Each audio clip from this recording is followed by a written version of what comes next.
rotates sir, in a like it's like say a grandfather clock goes from Back left and to right. forth. That's a little. Sir, periodic motion. Okay, okay, good. और कुछ? Simple harmonic motion. Harmonic motion, yes, why not? So you can write S H M, simple harmonic motion. Also, yes, good. Anything else?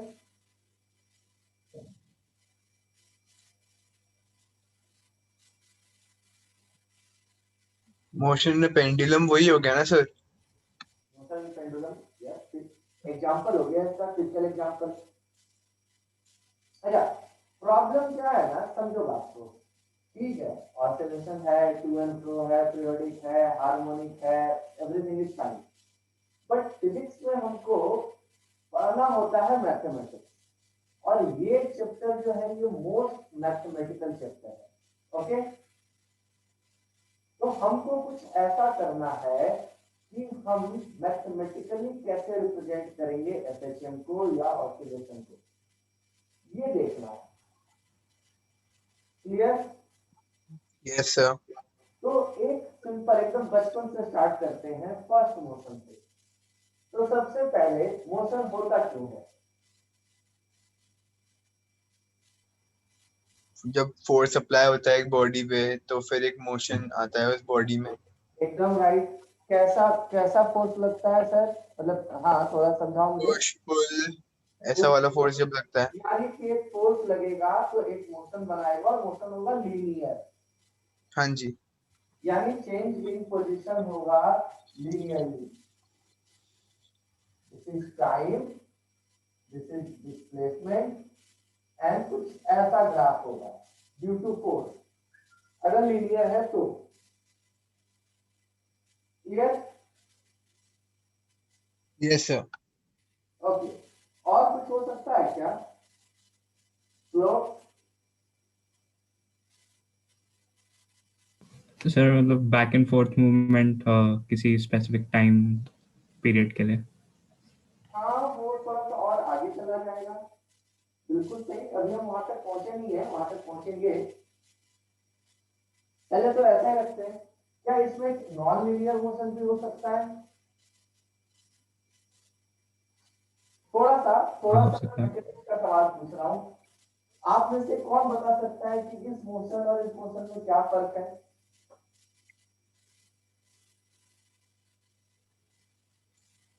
Aditya? Sir, for oscillation, is the displacement time graph look like that, or was it like from 0 to a point then back to 0? Related to oscillation, I am simply asking कि sir ये time के साथ very कर रहा है sir, ये oscillation time के साथ दोनों वेरी कर रहे हैं। दोनों टाइम के साथ वेरी कर रहे हैं भाई, दोनों मोशन आपने पढ़ा। फर्क क्या है आर्यन, क्या फर्क है? सर एक में मतलब वो डिस्प्लेसमेंट और टाइम मतलब इक्वल, मतलब एक साथ ज्यादा मतलब स्टेबल है, और एक में यूनिफॉर्म मोशन है। यूनिफॉर्म है, एक यूनिफॉर्म मोशन है, एक नॉन यूनिफॉर्म है।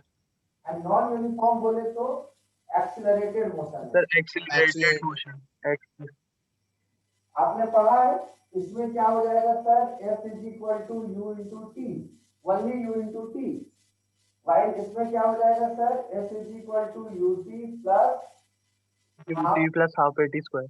अब आप देखो तो एक टर्म आ गया जो कि क्वाड्रेटिक टर्म है, एटी स्क्वायर। समझ रहे हो बात को? Yes sir. तो इसलिए पैराबोलिक बना है, क्योंकि सेकेंड ऑर्डर इक्वेशन आ गया। मैथ्स अगर आप पढ़े हैं, पहला लीनियर है, y is equal to mx, y is equal to mx, linear first order equation. दूसरा क्वाड्रेटिक इक्वेशन है, सेकंड ऑर्डर है, उसमें टर्म आ गया जिसमें टी स्क्वायर है, यानी कि टाइम के स्क्वायर के प्रोपोर्शनल है। तो यानी कि पहले में s is directly proportional to time, and second में s is also proportional to time square। समझ में आ रही है क्या बात? Yes, sir. इसलिए ये हाँ जी सर। पैराबोलिक बना। ओके, तो माय पॉइंट इज ये सब मोशन जो हो रहे हैं, आपने बोला एक्सेलरेटेड है, यानी कि पहले वाले में कोई फोर्स नहीं था, दूसरे वाले में फोर्स था, ये मतलब है। हाना हाना तो बोलो कुछ। Yes, sir. हाँ सर, एक्सेलरेशन मतलब मतलब एक्सेलरेशन और नॉन एक्सेलरेशन। हाँ, तो यानी कि पहले में कोई फोर्स, अनबैलेंस फोर्स नहीं एक्ट कर रहा था, दूसरे में अनबैलेंस फोर्स एक्ट कर रहा था, तो ये ऐसा मोशन का पैटर्न है। लेकिन फर्स्ट त्यागी ने पॉइंट आउट किया, उनको डाउट हुआ कि ऑसिलेशन ऐसा नहीं दिखता है।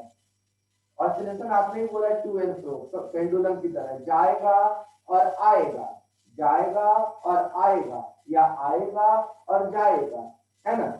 क्लियर? इतना तो समझ में आ रहा होगा, इतना तो आप विजुलाइज कर पा रहे होंगे। Yes, sir. Like motion on a clock or a race car in a circular track, all of them have the same. Point is कि बाकी सारा मोशन होता है फोर्स की वजह से, यानी मोशन, सारा मोशन जो है वो होता है ड्यू टू फोर्स या अनबैलेंस फोर्स, बेटर टू से। बट ऑसिलेशन जो होता है वो होता है रीस्टोरिंग फोर्स की वजह से। जब तक कोई भी रीस्टोरिंग फोर्स एक्ट नहीं करेगा, ऑसिलेशन होगा ही नहीं। Yes, sir. Definitely. तो हमारी फर्स्ट पॉइंट समझने के लिए, सिर्फ विजुअलाइज करने के लिए, इस चैप्टर में इंटर करने का मेरा अपना एक तरीका है, या किसी भी चैप्टर में घुसने का मेरा अपना एक तरीका है कि पहले अपना दिमाग लगाओ, अपना जुगाड़ लगाओ, अपना कॉमन सेंस लगाओ, उस चैप्टर को समझो, उस चैप्टर के नेचर को समझो कि ये हो क्यों रहा है। तो और कोई चीज जाएगी और लौट के वापस आएगी, तो जाने के लिए अगर कोई फोर्स लगाया होगा आपने जो ले जाएगा, तो वापस क्यों आया फिर? आर्यन, हाँ जी सर।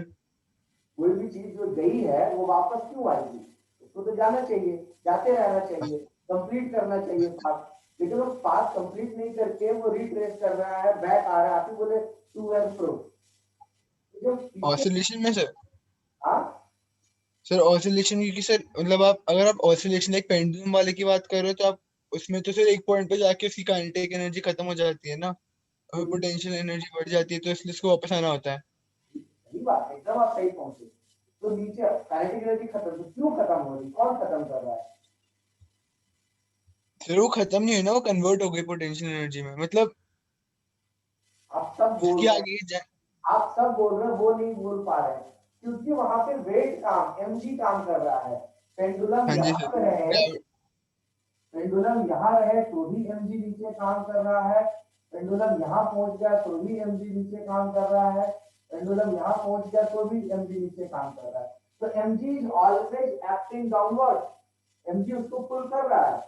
एक फोर्स, आप कितना भी फोर्स लगाए, एक फोर्स कॉन्स्टेंटली उस पर डाउनवर्ड काम कर रहा है, जिसका काम है उसको वापस खींच खींच के आना आना। समझ गया फुल सर, ठीक करना। है, हाँ मैं समझ गया, ठीक है। तो ये है रिस्टोरिंग फोर्स, ठीक है। जैसे यस सर। फॉर हाँ जी एग्जांपल सर। एक जगह और होता है ऑसिलेशन, वो होता है स्प्रिंग में। आप किसी स्प्रिंग को खींचो, एक्सपेंड करो, छोड़ो, तो वो आगे पीछे हो रहा है। क्लियर? हाँ जी सर। Yes, spring sir. को खींचो, स्प्रिंग को खींचो, तो उसमें वाइब्रेशन आता है। अभी हम पढ़ेंगे, वेव जब पढ़ेंगे तो पढ़ेंगे। तो वाइब्रेशन कहीं भी हो रहा है, किसी भी तरह का वाइब्रेशन, वाइब्रेशन क्या है? Going forward and coming backward, जाना आना आना जाना, इसी को तो वाइब्रेशन कह रहे हैं। Yes sir. Yes sir. यानी ये वाइब्रेशन जहां कहीं भी होता है वहां ये जरूर होगा ही होगा।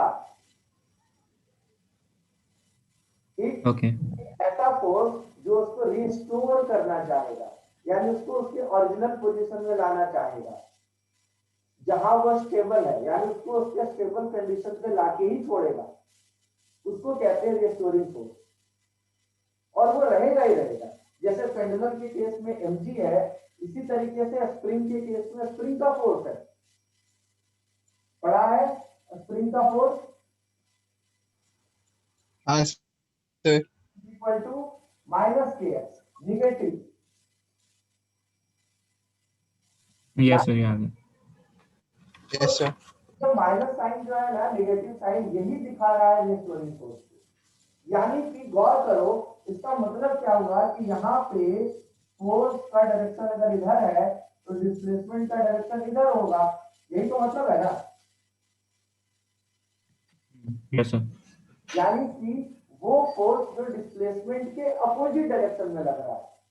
न्यूटन का सेकंड लॉ क्या कहता था? याद करो, न्यूटन का सेकंड लॉ कहता था कि फोर्स जिधर लगेगा उधर डिस्प्लेसमेंट होगा, या जिधर डिस्प्लेसमेंट होगा उधर फोर्स लग रहा होगा। नेट फोर्स उधर ही एक्ट करेगा जिधर डिस्प्लेसमेंट होगा। याद है क्या? Yes sir. Yes sir. Yes sir. लेकिन रीस्टोरिंग फोर्स सिर्फ काम करेगा किसमें? लिख ही देता हूं मैं। ऑसिलेशन में another word is general, day to day life में इसको हम बोलते हैं वाइब्रेशन। तो जहां कहीं भी वाइब्रेशन हो रहा होगा, आना जाना हो रहा होगा कॉन्स्टेंटली, वहां पे एक फोर्स एक्ट करेगा ही करेगा, जिसका नाम होगा रीस्टोरिंग फोर्स, और उसका नेचर होगा नेगेटिव। तो जहां जहां नेगेटिव फोर्स होगा, अभी हम यहाँ पे बनाएंगे, पूरा पूरा जो सिस्टम पढ़ेंगे, यहाँ भी हमारा फोर्स नेगेटिव आएगा। Clear? Yes, sir. Yes sir. Force negative में एक्सेलरेशन नहीं, मास तो नेगेटिव हो नहीं सकता। F is equal to ma, mass cannot be negative, so definitely acceleration will be negative. तो एक्सेलरेशन नेगेटिव होगा, फोर्स नेगेटिव होगा, तो अभी हम प्रूव करेंगे, सब कुछ प्रूव करेंगे। तो मेरा पहला पॉइंट, अपने दिमाग में बात डालो आज के बाद, कि वाइब्रेशन जहां कहीं भी जिस तरह का वाइब्रेशन या ऑसिलेशन हो रहा होगा, वहां पे कोई ना कोई रीस्टोरिंग फोर्स होगा, और उस रीस्टोरिंग फोर्स का सबसे पहला नियम होगा कि वो डिस्प्लेसमेंट के अपोजिट डायरेक्शन में एक्ट करेगा। अगर ऐसा नहीं होगा तो वाइब्रेशन होगा ही। Clear? Yes, sir. Yes yes sir. Sir. एकदम क्लियर, कोई डाउट नहीं?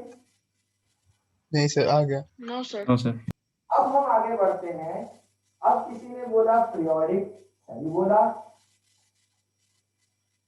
हर पीरियोडिक एसएचएम नहीं होगा, एसएचएम पीरियोडिक होगा, लेकिन पीरियोडिक एसएचएम होगा या नहीं होगा ये जरूरी नहीं है। तो सबसे पहले तो मुझे त्यागी जी बताइए आप कि फिर हम कैसे दिखाएंगे एसएचएम या वाइब्रेशन या ऑसिलेशन को, कैसे दिखाएंगे? Sir, I would turn it into a wave-like motion, sir. Wave like motion, कुछ ऐसा होगा दिख रहा है? Yes, sir. Yes, sir. ऐसा होगा? Clear? Aryan? Sinusoidal, I would say, yeah. हाँ जी सर। अच्छा, तो जब ऐसा होगा तो इसको रिप्रेजेंट किससे कर सकते हैं? हम यूटी से करेंगे नहीं, UT plus half a t square से करेंगे नहीं। तो ऐसा वेव लाइक अगर कुछ होगा तो इसको हम कौन से मैथमेटिकल फॉर्मूले से डिनोट, मैथमेटिकल रिलेशन से डिनोट कर सकते हैं? ऐसा किसका बनता है ग्राफ? Sir, sine? टाइम? किसी को कोई प्रॉब्लम अभी तक? नहीं सर। यानी y is equal to sine theta. Sine theta जैसा दिखेगा मोटा मोटी, कोई कंफ्यूजन तो नहीं? हाँ जी सर। तो इसका मतलब इस चैप्टर में हमको कायदे से पढ़ना क्या है? साइन। कितनी बात समझ में आ गई क्या? Yes sir. साइन को समझ गए ना तो हम पूरा चैप्टर समझ जाएंगे, और यही चैप्टर नहीं अगला चैप्टर भी समझ जाएंगे। तो बेसिकली आपने मैथ्स में साइन बहुत पढ़ा होगा, लेकिन पता नहीं क्यों मुझे ऐसा लगता है कि साइन को समझा नहीं होगा। पढ़ा होगा, फार्मूला रटा होगा, हमको यहाँ पे साइन की प्रॉपर्टी समझनी है। तो कोई मुझे बता पाएगा साइन की एक दो प्रॉपर्टी, मतलब नॉट इन बुकिश लैंग्वेज, आपको जो समझ में आया, गलत हो सही हो, आपको जो लगता है कि हाँ मैं साइन को समझता हूँ, साइन में ये गुण है, तो प्लीज टेल मी साइन कैसा क्या करता है? Sir, sine theta is nothing more than a ratio okay, in a triangle, like when you compare the opposite and hypotenuse. Sir, it's basically denoting that, sir, the maximum is that in any given triangle, sir, either the hypotenuse is equal to the length of the opposite side or it's much smaller. Can be right sine theta को sine omega t, theta angle is angular frequency into time. हाँ जी sir. हाँ जी sir. अब बताओ sign omega T क्या क्या बताता है? मतलब I am not interested in T by H. T by H से हमें तो कोई लेना देना नहीं, मतलब होगा बैकग्राउंड में है, लेकिन अभी हमारा मतलब है कि साइन, सबसे पहले साइन की वैल्यू वेरी करेगी कहां सर? +1 टू -1, -1. यानी कि यहाँ कहीं की वैल्यू आई होगी +1 और नीचे यहाँ कहीं वैल्यू आई होगी -1 और ये 0। आना ना हाँ? Sir Yes, sir. आपने +1 to बोला वो -1. बनेगा, वो वेव जैसी वो बनेगी ग्राफ पे, वो ठीक है। फिर आपने बोला साइन थीटा का ठीक है। अभी आपने क्या बोला मुझे समझ नहीं आया, आखिरी चीज जो आपने बोली अभी। मैंने बोला साइन की वैल्यू कहाँ से कहाँ तक वेरी करती है? +1 से -1, हाँ जी ठीक है। यानी साइन थीटा का एम्पलीट्यूड जाएगा, मैक्सिमम वैल्यू जाएगा +1 तक और नीचे जाएगा -1 तक, बीच में ठीक 0। है ओके सर। यानी हाँ हाँ हाँ ठीक। साइन वाइब्रेट करता है। साइन एक पेंडुलम है जो 0 से एक तरफ जाएगा +1, फिर आएगा 0, फिर जाएगा -1, फिर आएगा 0। वो तो ठीक है सर, हाँ ठीक है। तो क्या साइन एक पेंडुलम के मोशन को दिखा रहा है? हाँ सर। क्लियर? यस अगर सर। हम चाहते हैं, अगर हम चाहते हैं कि ये पेंडुलम 1 +1 -1 नहीं जाके +3 और -3 तक जाए, तो क्या करना पड़ेगा? हाँ सॉरी। तो हमको ये पता है कि साइन की मैक्सिमम वैल्यू +1 जाएगी और मिनिमम -1 जाएगी, इसमें कोई डाउट नहीं है। No sir. नहीं है सर। चाहते हैं या मान लो किसी ने बोला कि कुछ ऐसा करो कि इसकी वैल्यू +3 तक जाए, -3 तक जाए, तो क्या करना पड़ेगा यहाँ पे बताओ? सर वेलोसिटी बढ़ानी तो। मैं सिर्फ इतना सिंपल साधारण सा सवाल पूछ रहा हूँ। मैं चाहता हूँ कि एम्पलीट्यूड 3 जाए, -3 जाए, तो यहाँ क्या करना पड़ेगा ये बताओ? क्या सर एंगुलर फ्रीक्वेंसी बढ़ानी तो। इस फंक्शन में 3 मल्टीप्लाई कर दूंगा तो काम चलेगा? जी सर। यस। यानी कि हमको उसका एम्पलीट्यूड बढ़ाना है, तो एम्पलीट्यूड बढ़ाने के लिए हम यहाँ जो भी लिख देंगे अब वहां तक जाएगा वो। इसका मतलब समझे, जो फंक्शन में आप लोगों ने पढ़ा है क्या? स्केलिंग, स्केलिंग ऑफ फंक्शन नहीं पढ़ा है? Sir, what function? तो रहने दे, इंजीनियरिंग में जाके पढ़ोगे। Scaling is nothing, multiply with any integer is a scaling. So now the function is 3 times. Oh, sir, transformations of functions. Yes, sir. I've studied this. So 3 times हम 5 लिख देंगे तो 5 times हो जाएगा। Yes, sir. So +3, -3 limits. अरे बाकी बाकी लोग सुन रहा हूँ सर, समझ नहीं आया आपने क्या बोला अभी। भाई, अगर सिर्फ साइन रहता तो हमको पता था कि इसकी मैक्सिमम वैल्यू +1 -1 होगी। हाँ जी सर। अब 3 लगा दिया, अब इसकी वैल्यू कहाँ होगी? अच्छा ओके ठीक है सर। सर पीछे से आवाज आ रही है, आदित्य अनम्यूट कर ले।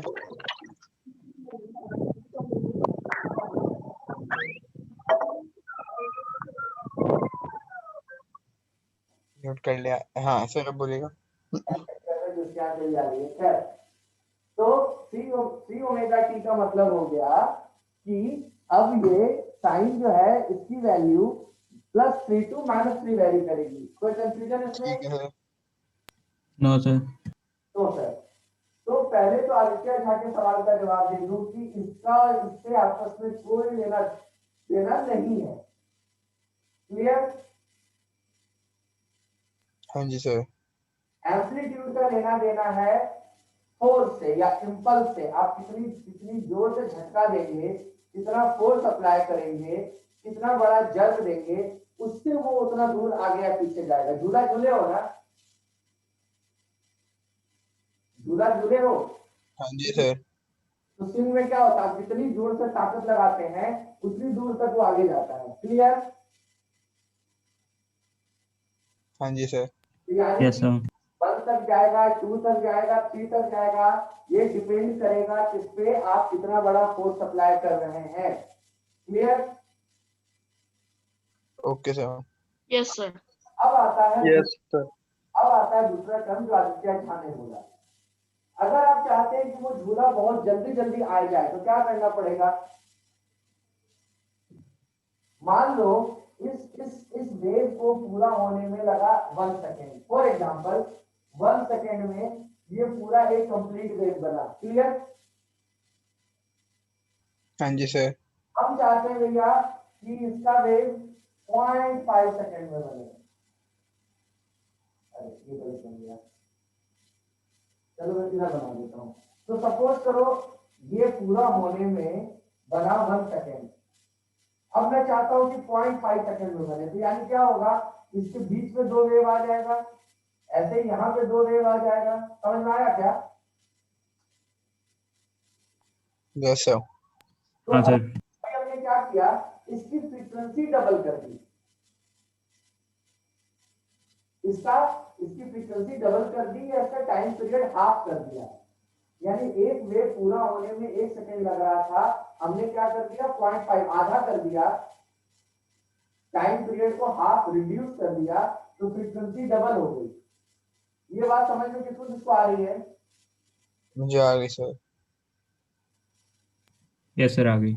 आ गई? Sir, आ गई।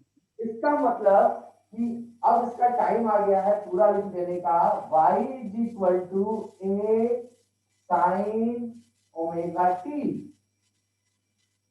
या Plus delta. ओमेगा को हम लिख सकते हैं a sine 2 pi f t. ये एसी में आपने पढ़ा होगा। Yes, sir. Yes. या यस सर। इसको लिख सकते हैं a sine 2 pi t by capital T. याद है क्या? Omega is angular frequency 2 pi f या 2 पाई बाई कैपिटल टी। याद है क्या? किसको याद है? Sir, याद है। Yes. Yes, sir. Yes, sir. Yes. Sir, हाँ 1 जी सर। upon T होता है। Frequency 1 upon T. आर्यन क्या सर?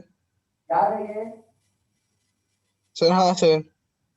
हाँ, तो फ्रीक्वेंसी को अगर आपको डबल करना है तो टाइम पीरियड को हाफ करना पड़ेगा। मैंने वही किया। ठीक है सर। तो अब मैं एक चीज समझाना चाहता हूँ, ध्यान से मेरी बात समझना। पहले मैं ये बताना चाह रहा था कि बाकी मोशन, बाकी जो भी आपने मोशन पढ़ा है, मैकेनिक्स पढ़ा है, और ऑसिलेशन या वाइब्रेशन में फर्क क्या है कि पहले इसमें 2 वेरिएबल है। एक वेरिएबल है ये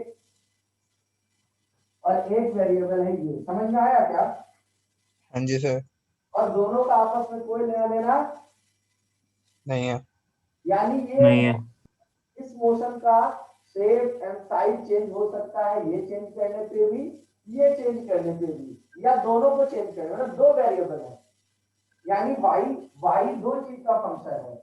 गौर से तुम देखो तो y एक फंक्शन है एम्पलीट्यूड का भी, और y दूसरा फंक्शन है ओमेगा का भी। समझ में आया क्या? जी सर। Yes, sir.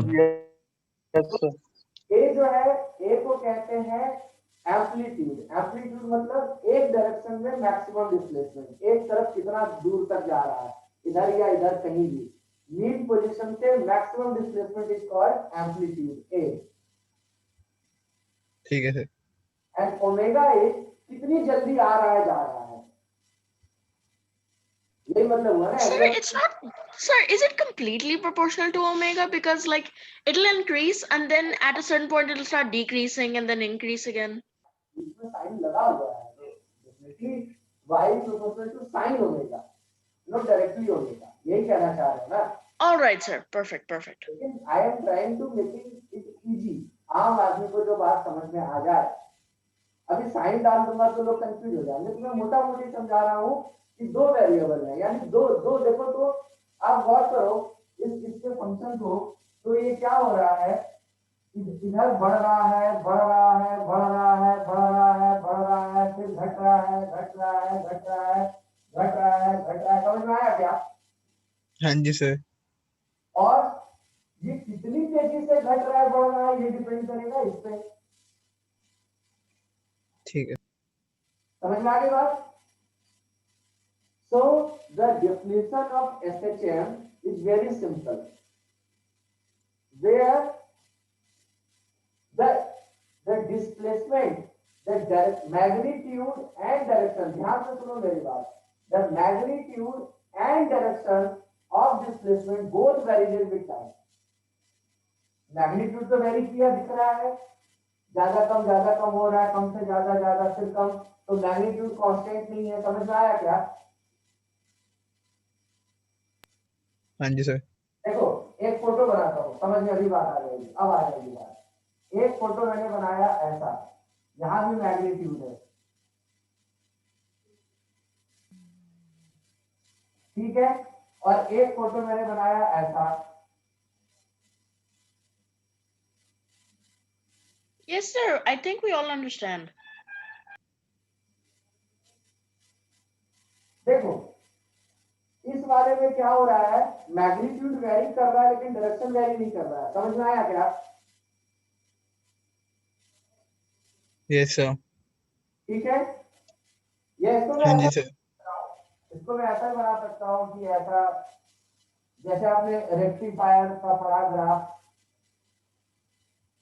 तो इसमें देखो तो क्या है, मैग्नीट्यूड वेरी कर रहा है, डायरेक्शन वेरी नहीं कर रहा है। डायरेक्शन मतलब सब पॉजिटिव साइड में है। समझ में आ रहा है?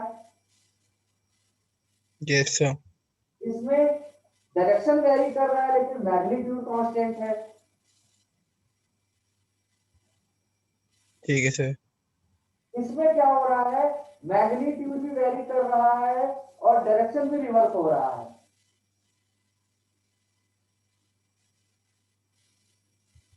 ठीक है, हाँ जी सर। तो यानी कि change in magnitude with reversal in direction in regular time interval is SHM। तो आज के बाद दिमाग में डाल लेना कि जब मैग्नीट्यूड भी वेरी करे और डायरेक्शन भी चेंज हो जाए हर रेगुलर टाइम इंटरवल के बाद, तो ऐसे मोशन को हम बोलते हैं SHM। और एक्चुअली जब हम ये डिफाइन कर रहे होते हैं तो हम कुछ नहीं, हम साइन के ग्राफ को ही डिफाइन कर रहे होते हैं, इसीलिए साइन आता है। मतलब ये प्रॉपर्टी सिर्फ एक में है, साइन में है। ठीक है सर। एक और चीज, साइन 30 डिग्री की वैल्यू कितनी होती है बेटा? सर 1/2। 1/2। एंड साइन 2π + 30 डिग्री की वैल्यू 1/2. 1/2। सर 1/2। यानी कि साइन 2π के बाद अपने आप को रिपीट करता है, हाँ या ना? Yes yes sir. सर। तो कोई तुमसे पूछे कि टाइम पीरियड ऑफ साइन, तो क्या बोलोगे? 2πn। 2π है 2π, हाँ ठीक है। तो हर 2π यस सर। के बाद साइन खुद को रिपीट करता है, तो साइन एक पीरियोडिक फंक्शन है। याद रखना साइन है, साइन स्क्वायर नहीं है। तो फर्स्ट ऑर्डर साइन, इसीलिए SHM का मतलब होता है सिंपल मतलब फर्स्ट ऑर्डर, यानी कि पावर नहीं होना चाहिए। बात समझ आई क्या? ठीक है सर, समझ आ गया। समझ में आ गया? Yes, sir. साइन का एक बड़ा भाई है जिसका नाम क्या है?